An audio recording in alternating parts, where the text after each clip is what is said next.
സ്നേഹപൂർവ്വം ഷാമ സീരിയലിൻ്റെ ലേറ്റസ്റ്റ് എപ്പിസോഡിൻ്റെ റിവ്യൂയിലേക്ക് എല്ലാവർക്കും സ്വാഗതം.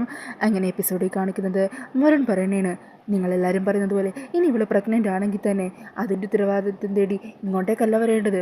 കുറേ നാൾ കൊച്ചുമോള് കാട് കയറി നടപ്പുണ്ടായിരുന്നല്ലോ, അവിടെ ചെന്ന് അന്വേഷിക്കണം ഇവളുടെ ഗർഭത്തിൻ്റെ ഉത്തരവാദി ആരാണെന്ന്. അല്ലാതെ കാണിമംഗലത്തിൻ്റെ ഉമ്മറത്തേക്കല്ല ഇവളെയും കുട്ടി വരേണ്ടത്. മര്യാദക്ക് ഇപ്പം തന്നെ ഇവിടുന്ന് സ്ഥലം കാലിയാക്കിക്കൊള്ളണം. ഈ സമയം ജയഭാരതി അമ്മ പറയണേ, സുകുമാരി കേട്ടല്ലോ വരുൺ പറഞ്ഞത്, അവൻ്റെ അതേ തീരുമാനം തന്നെ ഞങ്ങൾക്കെല്ലാവർക്കും. കണിമംഗലം കുടുംബത്തെ മൂത്ത കാരണവരെന്ന സ്ഥാനത്ത് നിന്ന് തന്നെ പറയുക, എത്രയും പെട്ടെന്ന് തന്നെ നിങ്ങൾ നിങ്ങളുടെ കൊച്ചുമോളെയും കൂട്ടി ഇവിടെ നിന്ന് പൊക്കോളണം. അന്നേരം സുകുമാരി പറയണേണ്, ഓ അല്ലെങ്കിലും ഇവിടെ നിങ്ങളൊക്കെയാണല്ലോ ഭരണം നടത്തുന്നത്, നിങ്ങളാണല്ലോ ഇവിടുത്തെ രാജാക്കന്മാർ. അപ്പോൾ പിന്നെ നിങ്ങളെ പറയുന്നത് കേട്ട് ഞങ്ങൾ ഇവിടുന്ന് പോയാലേ പറ്റുള്ളൂ. ശരി, നിങ്ങളെ പറഞ്ഞതുപോലെ ഞാൻ പ്രിയങ്കേനെയും കൂട്ടി ഇവിടെ നിന്ന് പോകാം. പക്ഷേ ഇവളെയും കൂട്ടി ഞാൻ ഇവിടെ നിന്ന് നേരെ കയറി ചെല്ലാൻ പോകുന്നത് പോലീസ് സ്റ്റേഷനിലേക്കായിരിക്കും. ഇവനെതിരെ ഞാൻ എൻ്റെ പ്രിയങ്കമോളെ കൊണ്ട് കംപ്ലൈൻറ്റ് കൊടുക്കും. ഗർഭിണിയായ ഭാര്യയെ വീട്ടിൽ നിന്നും അടിച്ചു പുറത്താക്കി മറ്റൊരുത്തിയുടെ കൂടെ ജീവിക്കാൻ വേണ്ടി ഇവൻ ഇവളോട് ചെയ്ത എല്ലാ ക്രൂരതകളും കോടതിയിൽ എൻ്റെ പ്രിയങ്കമോൾ തുറന്നു പറയും. പിന്നെ സ്റ്റേഷനിൽ നിന്നിറങ്ങിയ നേരെ ചെല്ലാൻ പോകുന്നത് കുറച്ച് മാധ്യമപ്രവർത്തകരുടെ മുമ്പിലേക്കായിരിക്കും. അങ്ങനെ ടി വിയിലൂടെയും വാർത്താ ചാനലുകളിലൂടെ എല്ലാത്തിലൂടെയും കണിമംഗലം കുടുംബക്കാർ എൻ്റെ കുട്ടിയോട് ചെയ്ത ദുഷ്ടത്തരവും ക്രൂരതകളും എല്ലാം ഞാൻ വിളിച്ചു പറയും. പിന്നെ സുകുമാരി വെറുതെ ഇരിക്കാൻ തീരുമാനിച്ചിട്ടില്ല. അതിനുശേഷം നിങ്ങളുടെ ഈ പരിസരത്തുള്ള അയൽക്കാരുണ്ടല്ലോ, നിങ്ങളെ രാജാക്കന്മാരായിട്ട് കാണുന്ന ആൾക്കാർ, അവരോടും പറയും നിങ്ങളുടെ മനസ്സിലുള്ള ക്രൂരത എത്രത്തോളമാണെന്ന്, നിങ്ങൾ എന്തൊക്കെയാണ് എൻ്റെ കുട്ടിയോട് കാണിച്ചിട്ടുള്ളതെന്ന്. അതിനുശേഷം പിന്നെ വീടിന് പുറത്തേക്ക് പോലും ഇറങ്ങാൻ പറ്റാനാവാതെ, നാട്ടുകാരുടെ മുഖത്ത് പോലും നോക്കാനാവാതെ കണിമംഗലംകാർ അകത്തിരിക്കേണ്ടി വരും. എന്താ ഞാനത് ചെയ്യണോ? ഇത്രയും നേരം കണിമംഗലത്തെ ജയഭാരതി അമ്മ കൽപ്പിച്ചല്ലോ, ഇനി ഞാൻ കൽപ്പിക്കുന്നത് നിങ്ങളൊക്കെ കേട്ട് നിന്നോണം. ഈ ആറ്റുവേശ്ശേരിയിലെ സുകുമാരി പറയുന്നത് നിങ്ങൾ കേൾക്കാൻ പോകുവാണ്. എൻ്റെ പ്രിയങ്കമോള് ഇവിടെ ഈ കണിമംഗലം കുടുംബത്തിൽ തന്നെ ജീവിക്കും. അവളുടെ വയറ്റിൽ വരുന്ന കുഞ്ഞും. അതിനി എന്തെങ്കിലും എതിർപ്പുകളുണ്ടെങ്കിൽ, അല്ലെങ്കിൽ എൻ്റെ കുഞ്ഞിനെ ഉപദ്രവിക്കുകയോ അങ്ങനെ എന്തെങ്കിലും രീതിയിലുള്ള പ്രവൃത്തികൾ ഇവിടെ ആരുടെയെങ്കിലും ഭാഗത്തുനിന്നുണ്ടായാൽ പിന്നെ ഒരു നിമിഷം പോലും വൈകിക്കില്ല, നേരെ ചെല്ലും. ഒക്കത്തിനും എണ്ണിക്കൂ സുകുമാരി. ഇവിടെ പ്രിയങ്കമോള് മാത്രമല്ല, അവൾക്കൊപ്പം ഞാനും ഇവിടെ തന്നെ ഉണ്ടാകും. ഇനി മോളെ പ്രിയങ്ക, നീ ചെല്ല്, അകത്തേക്ക് ചെല്ല്. അതെ, ഓടിയൊന്നും പോകാൻ പാടില്ല, മോളുടെ വയറ്റിൽ ഒരു കുഞ്ഞുവാവുള്ളതാണ്. അങ്ങനെ പറഞ്ഞ പ്രിയങ്കയും കുട്ടി സുകുമാരി അകത്തേക്ക് കയറി പോകുവാണ്. ഇതൊക്കെ കണ്ട് സന്തോഷത്തോടു കൂടി നിൽക്കുവാണ് കൽപ്പനയും ഉർവശിയൊക്കെ. അന്നേരം വരും ചോദിക്കണേ, ഏട്ടാ എന്താ ഇതൊക്കെ, എന്തിനാണ് നമ്മളിതൊക്കെ കണ്ടും കേട്ടിങ്ങനെ സഹിച്ച് നിൽക്കുന്നത്? അന്നേരം സൂര്യ പറയണേ, വരും തൽക്കാലം നമ്മൾ എടുത്തു ചാടി ഒന്നും ചെയ്യാൻ പാടില്ല. അങ്ങനെ ചെയ്തു കഴിഞ്ഞാൽ നാണം കെടാൻ പോകുന്നത് നമ്മുടെ കുടുംബം തന്നെയാണ്. അവർ പറഞ്ഞത് കേട്ടില്ലേ, നിന്നെ ആയിരിക്കും അവർ ആദ്യം തന്നെ പോലീസിനെ കൊണ്ട് അറസ്റ്റ് ചെയ്യിക്കാൻ പോകുന്നത്. അതുകൊണ്ട് നമ്മൾ സൂക്ഷിച്ചും കണ്ടും മാത്രം ഓരോ കാര്യങ്ങൾ തീരുമാനിച്ചാൽ മതി. ഈ സമയം കൽപ്പനയും ഉർവശിയും അകത്തേക്ക് കയറി പോകുവാണ്. അങ്ങനെ അവർ അവിടെ നടന്ന കാര്യങ്ങളെക്കുറിച്ചൊക്കെ സന്തോഷത്തോടെ സംസാരിക്കുവാണ്. എന്നാലും എൻ്റെ ചെറിയമ്മേ, അവസാനം നമ്മൾ കാത്തിരുന്ന ആ ദിവസം എത്തിയല്ലോ. എത്ര നാളായി നമ്മൾ ഈ ഒരു ദിവസത്തിന് വേണ്ടി കാത്തിരിക്കുന്നു. കണിമംഗലം കുടുംബം ഇനി ഇതിൽ കൂടുതൽ എന്ത് തകരാനാ? അതിനുവേണ്ടി നമ്മൾ കുറേ കഷ്ടപ്പെട്ടു, ചെയ്യാവുന്ന മാക്സിമം ചെയ്തു, എന്നിട്ടും ഒന്നും ഫലം കണ്ടില്ല. അവസാനം പ്രിയങ്കേൻ്റെ പ്രഗ്നൻസിയുടെ രൂപത്തിൽ തന്നെ നമുക്ക് മുമ്പിൽ ഇപ്പോൾ ആ കാഴ്ച കാണാൻ പറ്റിയില്ലേ? ഇനി ഇതിൽ കൂടുതൽ കണിമംഗലം എങ്ങനെ തകരാനാ? പ്രിയങ്ക അവർക്ക് ഇവിടുന്ന് പറഞ്ഞു വിടാൻ പറ്റുമോ? അങ്ങനെ വിട്ടു കഴിഞ്ഞാൽ സുകുമാരി അമ്മ നേരെ ചെല്ലാൻ പോകുന്നത് പോലീസ് സ്റ്റേഷനിലേക്കായിരിക്കും. പിന്നെ ഈ കുടുംബത്തിലെ എല്ലാവരും സ്റ്റേഷൻ്റെ ഉള്ളിൽ കയറി ഇറങ്ങേണ്ടി വരും. ഇനി പ്രിയങ്ക ഇവിടെ നിന്ന് അടിച്ച് പുറത്താക്കി വിടാമെന്ന് വിചാരിച്ചാലോ? പിന്നെ പോലീസായി, കേസായി, മരണമാണെങ്കിൽ പിന്നെ ഒരിക്കലും പുറത്തു കടക്കാനാവാത്ത വിധം ജയിലിനകത്തുമാകും. അല്ലെങ്കിൽ പിന്നെ ഇവർക്ക് ചെയ്യാൻ പറ്റുന്ന ഒരേ ഒരു കാര്യം രാധയ്ക്ക് ഉപേക്ഷിച്ച് വരുണിനെ പ്രിയങ്കയുടെ ഭാര്യയാക്കുക എന്നുള്ളതാണ്. രണ്ടിലേതാണെങ്കിലും നമുക്ക് സന്തോഷമുള്ള കാര്യം തന്നെയാണ്. നമ്മൾ കാഴ്ചക്കാരായിരുന്ന് കളി കണ്ടാൽ മാത്രം മതി. അന്നേരം ഉർവശി പറയണേ, അതേ കൽപ്പനെ, നീ പറഞ്ഞത് ശരിയാ. ഇത്രയും നാളും ഈ കണിമംഗലത്തുള്ള ഒരു നമ്മളോട് ചെയ്ത എല്ലാ ക്രൂരതകൾക്കും എങ്ങനെ പകരം വീട്ടാമെന്ന് ഉറങ്ങുമ്പോൾ പോലും ചിന്തിച്ചുകൊണ്ടിരിക്കുമായിരുന്നു. ഇപ്പോൾ ദൈവമായിട്ടാണ് ഇങ്ങനെ ഒരു വഴി നമ്മുടെ മുമ്പിലേക്ക് ഇട്ട് വന്നത്. ഈ കുടുംബം മുഴുവൻ തകരണം. ഒരു ദിവസം പോലും ഇനി ഈ വീട്ടിലുള്ളവർ സമാധാനത്തോടെ ഉറങ്ങാൻ പാടില്ല. അതിനുള്ള കാര്യങ്ങൾ നമ്മളും ചെയ്തുകൊണ്ടേയിരിക്കണം. സുകുമാരിയമ്മയെ നമ്മൾ മൂപ്പിച്ചുകൊണ്ടേയിരിക്കണം. അവരുടെ വാശിയും വീറുമൊന്നും ഒരിക്കലും കെട്ടുപോകാൻ പാടില്ല. അങ്ങനെ സംഭവിച്ചാൽ നമ്മളവരെ ചാർജ് ചെയ്തെടുക്കണം. അതേ ചെറിയമ്മേ, അത് തന്നെയാണ് വേണ്ടത്. ഒന്നുമില്ലെങ്കിലും ഇത്രയും നാളും ഈ കുടുംബത്തിൽ ഓരോരുത്തരും നമ്മളെ ദ്രോഹിച്ചതല്ലേ? ചെയ്യാത്ത തെറ്റുകളാ എൻ്റെ മേൽ ആ രാധിക എന്ന് പറയുന്നവൾ ചാർത്തി തന്നുകൊണ്ടിരുന്നത്. എല്ലാത്തിനും അവൾക്കും ഈ കുടുംബത്തിലെ എല്ലാവർക്കും ഒരു വലിയ അടി തന്നെയാണ് ഇപ്പോൾ വന്ന് വീണിരിക്കുന്നത്. അങ്ങനെ പറഞ്ഞാൽ സന്തോഷിച്ച് നിൽക്കുവാണ്ടോ അവർ. പിന്നീട് കാണിക്കുന്നത് ആറ്റുവാശ്ശേരിയാണ്. അവിടെ യശോദ തുണിയൊക്കെ വിരിച്ചുകൊണ്ടിരിക്കുമായിരിക്കും. ഈ സമയം ദേവനാണെങ്കിൽ ഈ വാർത്തയൊക്കെ അറിഞ്ഞ് ആകെ തകർന്ന് അകത്തേക്ക് കയറി വരുവാണ്. എന്നിട്ട് യശോദയുടെ അരികിൽ ചെന്നിട്ട് പറയണേ, യശോദേ താൻ വേഗം റെഡിയാകുക, നമുക്കുടനെ ഒരു സ്ഥലം വരെ പോകണം. എങ്ങോട്ടാ ദേവേട്ടാ? എങ്ങോട്ടാ ഏതാന്നൊക്കെ പറഞ്ഞാലേ വരുമല്ലോ, വേഗം റെഡിയാകുക. അങ്ങനെ പറഞ്ഞ് ദേവൻ അകത്തേക്ക് കയറാൻ തുടങ്ങുമ്പോൾ പെട്ടെന്ന് സ്റ്റെപ്പിൻ്റെ അവിടെ കുഴഞ്ഞു വീഴുവാണ്. അതുകൊണ്ട് യശോദ ഓടി വരുക. എന്താ എന്താ ദേവേട്ടാ, എന്താ പറ്റിയത്? എന്തെങ്കിലും വൈകാരിക തോന്നുന്നുണ്ടോ? എവിടെയൊക്കെ പോകണമെന്ന് പറഞ്ഞത്? അന്നേരം ദേവൻ സങ്കടത്തോടെ പറയണേ, എടോ രാധിക മോളെ വിളിച്ചിരുന്നു. എന്നിട്ട് മോൾ എന്താ പറഞ്ഞത്? അവിടെ ഒരു വിശേഷമുണ്ട്, നമുക്കങ്ങോട്ട് പോയേ പറ്റൂ. ദേവേട്ടൻ എന്തൊക്കെയാണ് പറയുന്നത്? എനിക്കൊന്നും മനസ്സിലാവുന്നില്ല. അന്നേരം ദേവൻ പറയണേ, അമ്മ തൊട്ടിൽ കെട്ടണം എന്നൊക്കെ പറഞ്ഞില്ലേ, അതൊന്നും വെറുതെ അല്ല. രാധിക മോള് എന്താ പറഞ്ഞതെന്നറിയോ? അവിടെ പ്രിയങ്കമോൾക്ക് എന്താ പറ്റിയത്? പ്രിയങ്കമോൾക്ക് വിശേഷമുണ്ടെന്ന്. അത് കേൾക്കുന്നതും യശോദ അങ്ങ് ഞെട്ടിപ്പോകുവാണ്. ദേവേട്ടൻ എന്തൊക്കെയാണ് പറയുന്നത്? അതേടോ സത്യം തന്നെയാണ് ഞാൻ പറഞ്ഞത്. നമുക്ക് ഇപ്പം തന്നെ അങ്ങോട്ട് പോകണം, അവളെ ഇങ്ങോട്ട് കൂട്ടിക്കൊണ്ട് വരണം. അവളെ ഇനി അവിടെ നിർത്തി ആ കുടുംബത്തിന് ഇനിയൊരു ബുദ്ധിമുട്ടുണ്ടാക്കരുത്. നമ്മൾ അവളെ പരിചരിക്കണം, പ്രസവിക്കട്ടെ. നാട്ടുകാർ ചോദിക്കുമ്പോൾ പറയാൻ പാകത്തിന് എന്തെങ്കിലും ഒരു കഥ തയ്യാറാക്കി വെക്കണം. അങ്ങനെ യശോദയും ദേവനും ചങ്ക് തകർന്ന് കരഞ്ഞുകൊണ്ട് നിൽക്കുവാണ്. ദൈവം പറയണേ, മരണത്തെ മുഖാമുഖം കണ്ടു കിടന്നതാ ഞാൻ. എന്തിനാ ദൈവം എനിക്ക് എൻ്റെ ജീവൻ തിരികെ തന്നത്? ഈ കാഴ്ചകൾ കൂടി കാണാനായിരുന്നു. അതിനും മാത്രം എന്ത് വലിയ പാപവും ഞാൻ ചെയ്തത്?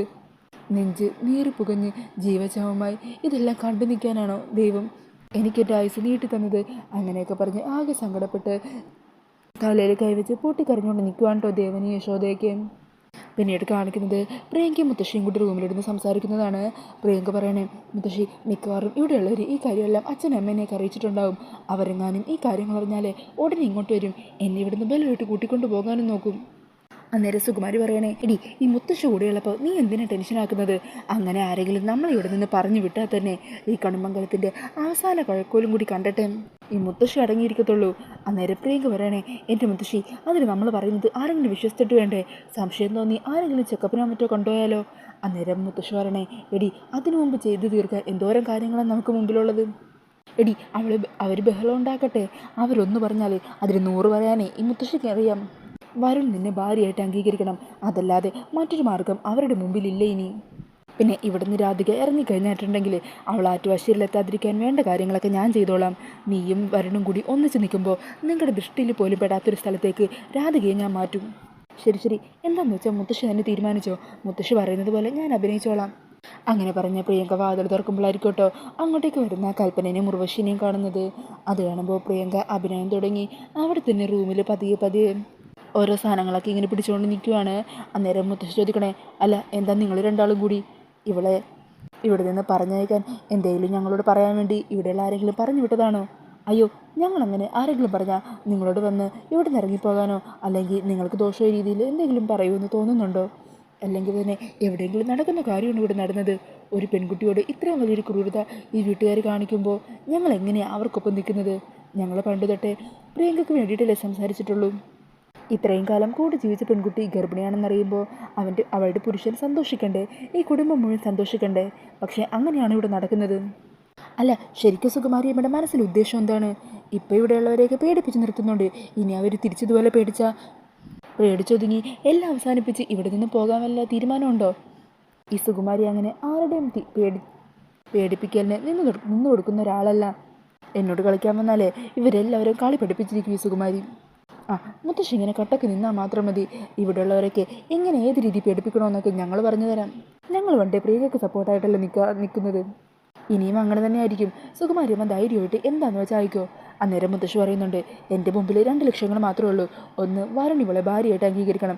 2, രാധിക എന്നേക്കുമായിട്ട് ഈ കുടുംബത്തിൻ്റെ പടിയിറങ്ങണം. അന്നേരം കൽപ്പന പറയണേ, അതാ നല്ലത്. അല്ലെങ്കിൽ തന്നെ ആ രാധിക ഇവിടെ ഉണ്ടെങ്കിലേ ഈ വീട്ടിലുള്ള ആരും പ്രിയങ്ക വരുണിൻ്റെ ഭാര്യയെ സ്വീകരിക്കില്ല, കുഞ്ഞിനെ സ്വീകരിക്കില്ല. അവളെ ഒന്നെങ്കിൽ ഇവിടെ നിന്നേക്കോർ പറഞ്ഞു വിടണം, അല്ലെങ്കിൽ കൊന്നു തന്നെ ഈ ഭൂമിയിൽ നിന്ന് തന്നെ ഇല്ലാതാക്കണം. അന്നേരം സുകുമാരി പറയണേ, അവളെ കൊല്ലാനുള്ള ഉദ്ദേശമൊന്നും ഇപ്പം എനിക്കില്ല. ജീവിക്കുവാണെങ്കിൽ എവിടെയാണെന്ന് വെച്ചാൽ ജീവിച്ച് പോക്കോട്ടെ. പക്ഷേ എൻ്റെ കുഞ്ഞിൻ്റെ ജീവിതത്തിന് തടസ്സമായിട്ട് അവളുടെ മുമ്പിൽ വരാതെ ഏതെങ്കിലും ദൂരത്തായിരിക്കണം അവൾ ജീവിക്കാൻ പോകുന്നത്. എന്താണെങ്കിലും ഇപ്പോൾ നിങ്ങളും ഞങ്ങളുടെ കൂടെ ഉണ്ടല്ലോ, അതാ ഞങ്ങളുടെ പ്രതീക്ഷ. പിന്നീട് കാണിക്കുന്നത് അടുക്കളയിൽ ഇവിടെ നടന്ന സംഭവങ്ങളെക്കുറിച്ച് ആലോചിച്ച് മറ്റൊരു ലോകത്ത് നിൽക്കുന്ന പത്മിനിയാണ്. ഈ സമയം കുക്കറിൽ നിന്ന് വിസിലടിക്കുവാണ് കേട്ടോ. അന്നേരം പ്രിയങ്കേനെയും കുട്ടി മുത്തശ്ശി എവിടെ എത്തുക?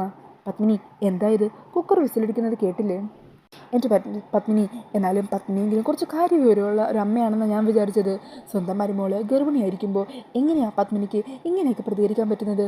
അവളുടെ കാര്യങ്ങളൊക്കെ നോക്കി അവൾ മോളെ പോലെ കാണേണ്ടത് പത്മിനിയല്ലേ? അന്നേരം പത്മിനി ചോദിക്കണേ, എൻ്റെ സുകുമാരി അമ്മേ, എൻ്റെ മോനൊരു പാവമാണ്, അവൻ എന്തിനാ ഇങ്ങനെ വിഷമിപ്പിക്കുന്നത്? എന്തിനാ ഇല്ലാ കഥകളൊക്കെ പറഞ്ഞ് എൻ്റെ മോൻ്റെ ജീവിതം ഇങ്ങനെ നശിപ്പിക്കാൻ നോക്കുന്നത്? അന്നേരം മുത്തശ്ശി ചോദിക്കണേ, ഇല്ലാ കഥകളോ? ഞങ്ങളെന്തില്ലാ കഥകൾ പറഞ്ഞു? അപ്പോൾ എൻ്റെ പ്രിയങ്കമോളുടെ വയറ്റിലുള്ള കുഞ്ഞിൻ്റെ അച്ഛനാരാ? ഞാൻ ഇവിടെ പോയി അന്വേഷിക്കേണ്ടത്? ഒരു കാര്യം ചെയ്യ്, അത്രയ്ക്ക് സംശയമാണെങ്കിലേ പ്രിയങ്കയെ കൂട്ടി ഏതെങ്കിലും ഒരു ഹോസ്പിറ്റലിൽ ചെല്ല്, എന്നിട്ട് അവളെ ടെസ്റ്റ് ചെയ്ത് പരിശോധിച്ച് നോക്ക്. ഞാൻ അതിനൊന്നുമില്ല. ഞാനും പരമേശ്വരനേട്ടനും എന്ത് തന്നെ പറഞ്ഞാലും ശരി, വരുണിന് ഒരു കാര്യം ശരിയാണെന്ന് തോന്നിയാൽ അവൻ അതിൽ തന്നെ ഉറച്ചു നിൽക്കും. അതിൽ നിന്ന് ആർക്കും അവനെ പിന്തിരിപ്പിക്കാൻ പറ്റില്ല. കൂടുതൽ അവനെ പ്രകോപിപ്പിച്ചു കഴിഞ്ഞാൽ അവൻ എന്തെങ്കിലുമൊക്കെ ചെയ്തു കളയും. അതിൻ്റെ പേരിൽ എൻ്റെ കുഞ്ഞ് ജയിലിൽ കിടക്കേണ്ടത് എനിക്ക് കാണേണ്ടിയും വരും. അന്നേരം കൽപ്പന ഉർവശിയൊക്കെ അങ്ങോട്ടേക്ക് വരുവാണ്. അന്നേരം സുകുമാരി പറയുന്നുണ്ട്, ഓ അത് ശരി, അപ്പോൾ പത്മിനിയുടെ മോൻ്റെ കാര്യമാണ് പ്രധാനം. അങ്ങനെയാണെങ്കിൽ എനിക്ക് എൻ്റെ പ്രിയങ്കയുടെ കാര്യം തന്നെയാണ് പ്രധാനം. അവളുടെ ജീവിതം സുരക്ഷിതമാക്കാൻ ഞാൻ എന്തു ചെയ്യും? ഞങ്ങളിവിടെ നിൽക്കുന്നത് അത്ര ബുദ്ധിമുട്ടാണെങ്കിലേ ഞാൻ എൻ്റെ മോളെയും കൂടി ഇവിടെ നിന്നങ്ങ് പൊക്കോളാം. പക്ഷേ ഞങ്ങളിവിടെ നിന്ന് ഇറങ്ങിയ 15 മിനിറ്റിനകം പോലീസ് ഇവിടെ നിങ്ങളെ തേടിയെത്തും. അതേക്കുന്നതും കൽപ്പന പറയണേ, എൻ്റെ അമ്മേ, അങ്ങനെ എന്തെങ്കിലും സംഭവിച്ചാണ്ടല്ലോ നമ്മുടെ കുടുംബത്തിലുണ്ടാകുന്ന നാണക്കേട് ഓർക്കാൻ പോലും പറ്റുന്നില്ല. സ്ത്രീപീഡന കേസ്. അന്നേരം ഉർവശി പറയണേ, ശരിയായിട്ടെത്തി വരുണിനെ പോലീസ് അറസ്റ്റ് ചെയ്തുകൊണ്ട് പോകുന്ന കാഴ്ച ഏട്ടത്തിക്ക് അത് കണ്ടു നിൽക്കാൻ പറ്റുമോ? വരുണിനെ ജയിലിൽ ചെന്ന് ഏട്ടത്തിക്ക് കാണാൻ പറ്റുമോ? പിന്നെ കോടതി കേസ് ഓർക്കുമ്പോൾ തന്നെ മനസ്സന്നെ വല്ലാത്തൊരു ഭാരം തോന്നുവാണ്. അന്നേരം പത്മിനി പറഞ്ഞേ, ഒന്ന് നിർത്തുന്നുണ്ടോ? ആരെങ്കിലും എന്തെങ്കിലും പറഞ്ഞു വന്നാൽ കണ്ണും പൂട്ടി അതിന് സപ്പോർട്ടായിട്ട് നിന്നോളും. ഒന്നുമില്ലെങ്കിലും ഇത്ര നാളും ഈ കുടുംബത്തിലെ ചോറല്ലേ കഴിച്ചത്, അതിന് നന്ദിയെങ്കിലും കാണിച്ചൂടെ? ഈ സമയം മുത്തശ്ശി പ്രിയങ്കേനും കൂടി ഡൈനിങ് ടേബിളിൻ്റെ മുമ്പിലേക്ക് കൊണ്ടുപോകുക. മോൾ ഇവിടെ ഇരിക്കുക, ഇനി മുതൽ ചാടാനും ഓടാനും ഒന്നും പാടില്ല കേട്ടോ. മോളുടെ വയറ്റിലെ ഒരു കുഞ്ഞുമാവ ഉള്ളതാ. കുഞ്ഞുമാവ വേണ്ടേ മോൾക്ക്? പത്മിനി, പാലെവിടെ ഇരിക്കുന്നത്? ഗർഭിണിയായ പെൺകുട്ടികൾക്ക് പാലും ബൂസ്റ്റും ഹോർലിക്സും കുറുക്കും ഒക്കെ കൊടുക്കണം. അതൊക്കെ എവിടെ ഇരിക്കുന്നതെന്ന് പറഞ്ഞാൽ മതി. എന്താ ഇങ്ങനെ? ദാരിദ്ര്യമുള്ള വീട്ടിൽ പോലും ഒരു പെണ്ണ് ഗർഭിണിയാണെന്നറിഞ്ഞാലേ എന്തൊക്കെ സൗകര്യങ്ങളാണ് ചെയ്തു കൊടുക്കുന്നതെന്നറിയോ? എന്നിട്ടും ഈ കടമകലം പോലെ ഇത്ര വലിയ വീട്ടിൽ ഇങ്ങനെയാണ് പെരുമാറുന്നത്. അതൊക്കെ കേട്ട് ദേഷ്യത്തോടെ നിൽക്കുവാണ് കേട്ടോ പത്മിനി. അങ്ങനെ ആ ഒരു സീനൊക്കെ കാണിച്ചുകൊണ്ടാണ് എപ്പിസോഡ് തീരുന്നത്. പിന്നീട് പ്രമോയിൽ കാണിക്കുന്നത് ദേവനും യശോദയും കണിമംഗലത്ത് എത്തുന്നതാണ്ടോ. ഈ സമയം പുറത്ത് നിൽക്കുമായിരുന്ന രാധികം വരണം അച്ഛനും അമ്മയും വരുന്നത് കാണുവാണ്. അങ്ങനെ അവർ രണ്ടാളും അച്ഛൻ്റെ അമ്മയുടെ അരികിലേക്ക് ചെല്ലുവാണ്ടോ. ഈ സമയം സൂര്യം അങ്ങോട്ടേക്ക് വരുന്നുണ്ട്. അന്നേരം ദേവനാണെങ്കിൽ അവരെ കാണുന്നതും കൈകൾ കൂപ്പി മാപ്പ് ചോദിക്കുവാണ്. അമ്മയും പ്രിയങ്കമോള് കാരണം ഒരുപാട് നാണക്കേടും ദുഷ്പേരുമെല്ലാം നിങ്ങളുടെ കുടുംബത്തിന് വന്നു എന്നറിയാം. പൊറുക്കണം. എനിക്ക് മാപ്പ് ചോദിക്കാൻ മാത്രമേ പറ്റൂ, അല്ലാതെ ഒന്നും ചെയ്യാൻ പറ്റാത്ത അവസ്ഥയിലായിപ്പോയി. ദൈവം എന്നെ ഇങ്ങനെ കൺമുമ്പിൽ ഇത്തരം കാഴ്ചകൾ കാണിച്ച് പരീക്ഷിച്ചുകൊണ്ടിരിക്കുവാണ്. അന്നേരം സൂര്യ പറയുന്നുണ്ട്, തിരുമേനിയുടെ മാനസികാവസ്ഥ ഞങ്ങൾക്ക് മനസ്സിലാക്കാൻ പറ്റും. സംഭവിച്ചതൊക്കെ ഒട്ടും സഹിക്കാനാവാത്ത കാര്യങ്ങൾ തന്നെയാണ്. പക്ഷേ ഒരു കുടുംബത്തെ ഇങ്ങനെ മുൾമുനയിൽ നിർത്തിക്കൊണ്ട് ആ മുത്തശ്ശി കളിക്കുന്ന കളിയുണ്ടല്ലോ, അത് പൊറുക്കാൻ പറ്റാത്തത് തന്നെയാണ്. അന്നേരം ദേവൻ യശോദയും കുട്ടി അകത്തേക്ക് കയറുവാണ്. ഈ സമയം സുകുമാരിയാണെങ്കിൽ അവിടെ പ്രിയങ്കക്ക് കുറുക്കൊക്കെ ഉണ്ടാക്കി അത് വായിൽ വെച്ച് കൊടുക്കുമായിരിക്കും കേട്ടോ. ഈ സമയം ദേവൻ മുത്തശ്ശിയോട് പൊട്ടിത്തെറിക്കുന്നുണ്ട്. എന്നാൽ മുത്തശ്ശിയും തിരിച്ച് ദേവന് നല്ല മറുപടി കൊടുക്കുവാണ്. അന്നേരം രാധിക കരഞ്ഞുകൊണ്ട് അച്ഛനോട് പറയുന്നുണ്ട്, അച്ഛാ പിടിച്ചിറക്കി കൊണ്ടുപോ, എനിക്ക് ഇത്തിരിയെങ്കിലും സൗകര്യം എന്താ എന്ന് രാധിക പറയുവാണ്. രാധികയുടെ വാക്കുകളും കൂടി കേൾക്കുന്നതോടെ മുത്തശ്ശിക്ക് അങ്ങ് ദേഷ്യം കയറുവാണല്ലോ. ഈ സമയം ദേവനാണെങ്കിൽ പ്രിയങ്കയെ ബലം പ്രയോഗിച്ച് പിടിക്കുവാണ്. പ്രിയങ്ക വരില്ല എന്നൊക്കെ പറഞ്ഞ് വാശി പിടിക്കുന്നുണ്ട്. അന്നേരം ദേവനും യശോദയും കൂടി പിടിച്ച് വലിച്ച് പുറത്തേക്ക് കൊണ്ടുപോകുന്നുണ്ട് കേട്ടോ പ്രിയങ്കേനെ. അപ്പോൾ ഇതൊക്കെയാണ് ലേറ്റസ്റ്റ് പ്രൊമോയിൽ കാണിക്കുന്നത്. അപ്പോൾ ഈ ഒരു റിവ്യൂ ഇഷ്ടമായിട്ടുണ്ടെങ്കിൽ മറക്കാതെ വീഡിയോ ഒന്ന് ലൈക്ക് ചെയ്യണേ. ഇതുപോലുള്ള കൂടുതൽ റിവ്യൂസിനായിട്ട് ഈ ചാനൽ ഒന്ന് സബ്സ്ക്രൈബ് ചെയ്തും കൂടി സപ്പോർട്ട് ചെയ്യണേ. താങ്ക്